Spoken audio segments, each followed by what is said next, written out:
जैन साथियों, आज मैं आपको एक छोटी सी महाभारत का एक छोटा सा किस्सा सुनाने जा रहा हूँ। और इस किस्से से हमें सीख मिलती है कि हमें जब भी कोई निर्णय लें, कोई भी काम करने से पहले तो पूरी सोच समझ के उसके बारे में सोचें, फिर उसके बाद निर्णय लेना चाहिए। और जब आप निर्णय ले चुके हैं तो फिर उसके बाद मन में डाउट या भ्रम की स्थिति में नहीं आना चाहिए। आपके मन में किसी प्रकार का भ्रम पैदा नहीं होना चाहिए। भ्रम जो है सबसे खतरनाक होता है। यूँ मान के चलें कि आपकी असफलता का सबसे मुख्य कारण बन सकता है भ्रम, द्वंद्व। तो महाभारत का एक किस्सा है कि आपने सभी को पता है कि पांडवों और कौरवों के जो गुरु थे उनका नाम था द्रोणाचार्य। और उनका जब पुत्र हुआ था तो उन पुत्र का नाम था अश्वत्थामा। अब जब महाभारत का युद्ध चल रहा था और द्रोणाचार्य को हरा पाना, उनका वध कर पाना बहुत मुश्किल हो रहा था। तो क्या हुआ कि पांडवों के द्वारा एक अफवाह फैलाई गई कि अश्वत्थामा मारा गया। अब जबकि अश्वत्थामा अवंतीराज का एक हाथी था, उसका वध किया गया था, है ना। तो कौन मारा गया? अवंतीराज का हाथी अश्वत्थामा मारा गया।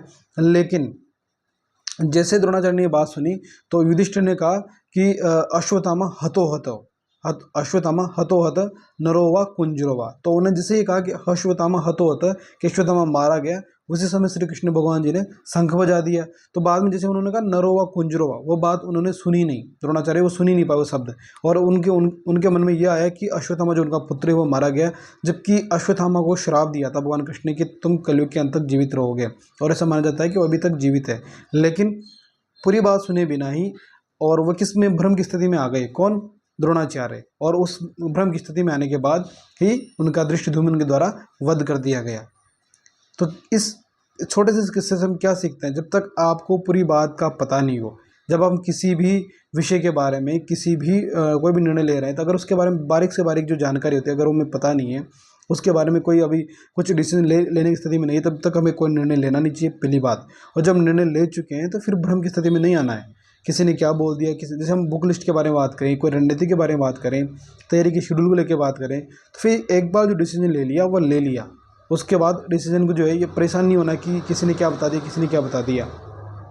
जैसे अभी एग्जाम में जब प्रश्न सोल्व करते हैं, जब आपका दिमाग पहली बार जो कोई प्रश्न के लिए बोलता है ना कि इसका आंसर ये होने वाला है, तो फिर वही आंसर लगाना है। ज़्यादा हम उस प्रश्न के बारे में 2-3 बार सोचेंगे तो फिर उसके बाद जो आंसर लगाओगे वो निश्चित रूप से गलत होने वाला है।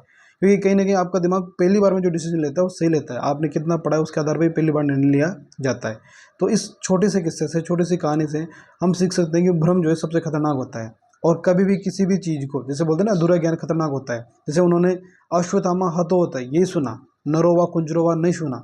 अगर वो पूरी बात सुन लेते तो शायद भाई अश्वत्थामा मारा गया, लेकिन मनुष्य नहीं, हाथी मारा गया था, तो शायद वह बेहोश नहीं होते, अचेत नहीं होते, और फिर उनका वध किया जाना भी बहुत मुश्किल हो जाता। इसलिए कोई भी निर्णय लें पूरे सोच विचार के साथ लें, और पूरे उस चीज़ के बारे में जानकारी करने के बाद ही निर्णय लें।